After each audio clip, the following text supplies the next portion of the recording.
দীর্ঘ ৩৬ বছর পর আইনি লড়াইয়ের জায়গা ফিরে পেলেন জায়গার মালিক জয়ন্ত দেবনাথ।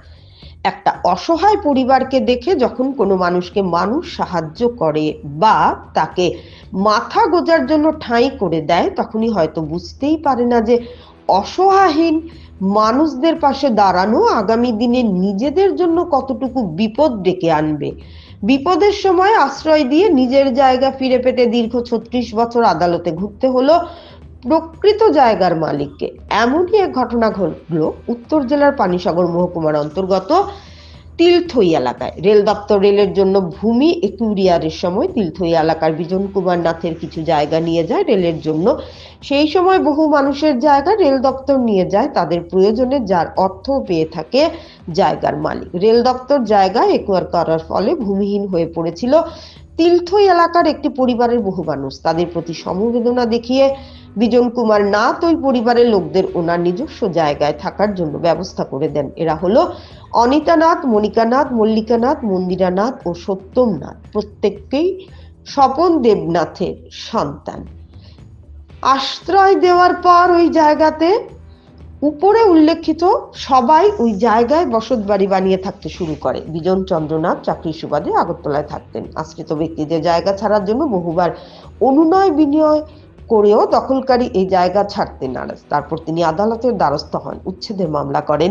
যেহেতু চাকরি সুবাদে আগরতলায় থাকতেন, সঠিকভাবে মামলার পরিচালনা উনি করতে পারতেন না। ১৯৮৯ নভেম্বর মাসে বিজনবাবু মারা যান। তিনি মারা যাওয়ার পর ওনার ছেলে জয়ন্ত দেবনাথ কেসটি পরিচালনার দায়িত্বভার গ্রহণ করেন।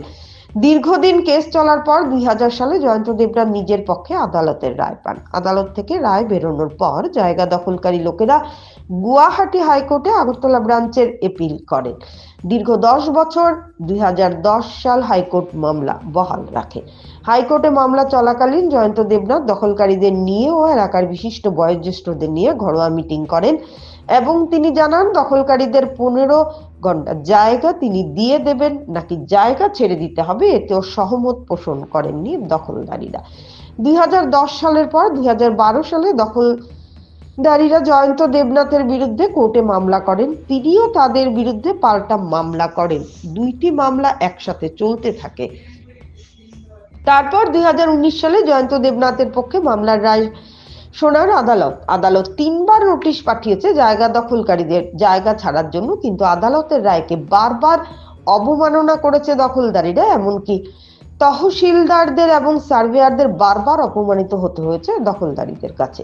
তারপর দখলকারীরা করোনাকালীন সময়ের পরে পরে পুনরায় হাইকোর্টে আপিল করেন, কিন্তু হাইকোর্ট পূর্বের নির্দেশ অব্যাহত রাখলো। ২০২৪ সালের অক্টোবর ৩ তারিখ মামলা শোনানোর কথা থাকলেও বিশেষ কারণে তার তারিখ পরিবর্তন হয়ে হলো ৯ নভেম্বর ২০২৪-এর মধ্যেই ৩রা নভেম্বর ২০২৪ দখলদারীরা সুপ্রিম কোর্টে মামলা করে সুপ্রিম কোর্ট ১৮ নভেম্বর ২০২৫ সালের পূর্বে রায় বহাল রেখে মামলা খারিজ করে দেন। অবশেষে ধর্মনগর আদালত ৬ ডিসেম্বর ২০২৫ তারিখে আদালতের নির্দেশ অনুযায়ী প্রশাসনের সহযোগিতায় দখলদারীদের উচ্ছেদ করে জায়গার মালিক জয়ন্ত দেবনাথের হাতে তার সমস্ত জায়গা হস্তান্তর করেন। প্রশাসনকে জয়ন্ত দেবনাথ অনেক ধন্যবাদ জ্ঞাপন করেছেন।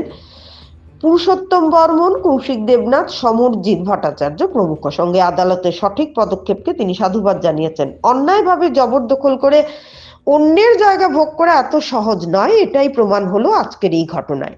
ভানু চন্দ্রের রিপোর্ট, আসাম প্রাইম নেটওয়ার্ক। সবাইকে নমস্কার। আপনাদের তো নমস্কার এবং পাড়া প্রতিবেশী সবাইকে নমস্কার। আমার বাবা 89-এ মারা যান নভেম্বরে। তার আগে থেকেই বাবা এলে ওই রেল যখন জায়গা নিল আমাদের নামে নোটিশ যায়, কিন্তু ওদের ডিস্টারবেন্সে আমরা পেমেন্টটা পাইনি। তারপর তারা ডিএম অফিসে সেটা রেফার করেছে, সেখান থেকেও ডিসিশন না নিতে পেরে কোর্টে নিয়েছে।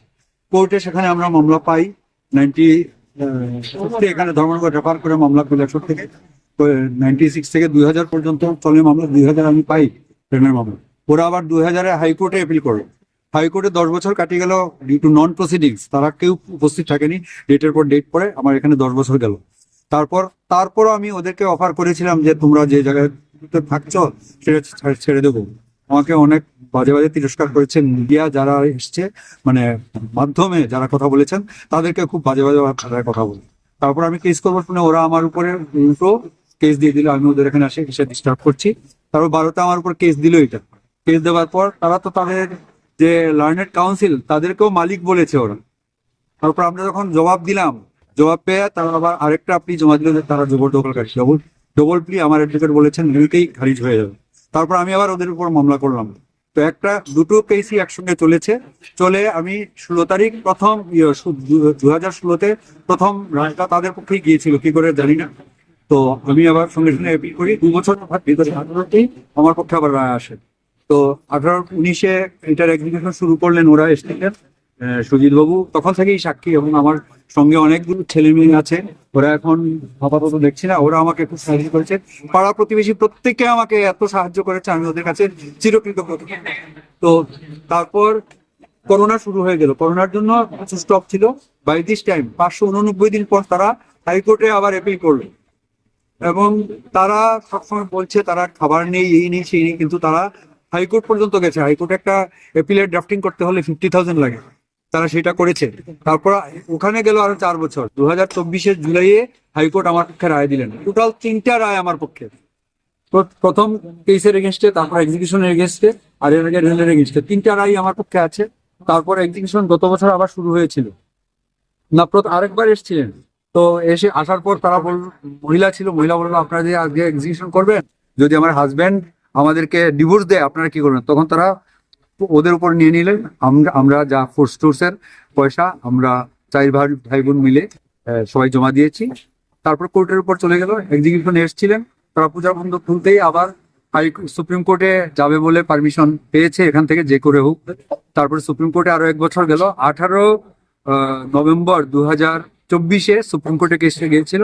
18 নভেম্বর 2025-এ সুপ্রিম কোর্টও খারিজ করে দেয় ওদের আর্জি, খারিজ করে আমার পক্ষে একই রায় বহাল রাখে। নমস্কার, আমার নাম অমিত সন্তান, তাদের নাম হলো শ্রী সুজিত দাস। আমরা দুজনেই কোর্টের staff daily in the court of civil জাজ senior division Dharmanagar north Tripura. Case number হইল এক্সিকিউশন টি 6/2020,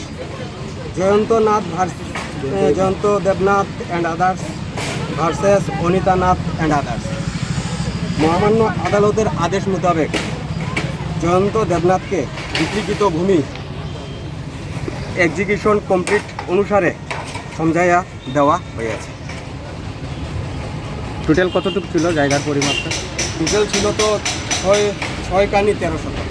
কোন জায়গাটা ছিল এটা? এইটা ছিল দেউচড়া, এই রক্তচড়া ব্রিজের পাশে, মেইন রোডের। টোটাল কতটুকু জায়গা আপনারা হস্তান্তর করলেন ওনার? টোটাল যা আছে 5 শতক 23 কানি 23 শতক পাওয়া গেছে। আপনারা আজকে মানে কোর্টের নির্দেশ মোতাবেক? হ্যাঁ, কোর্টের নির্দেশ রিট মোতাবেক কোর্টের মাননীয় কোর্টের নির্দেশ অনুসারে জয়ন্ত দেবনাথকে এই বিক্রিকৃত ভূমিটা সমঝাইয়া দেওয়া হয়েছে।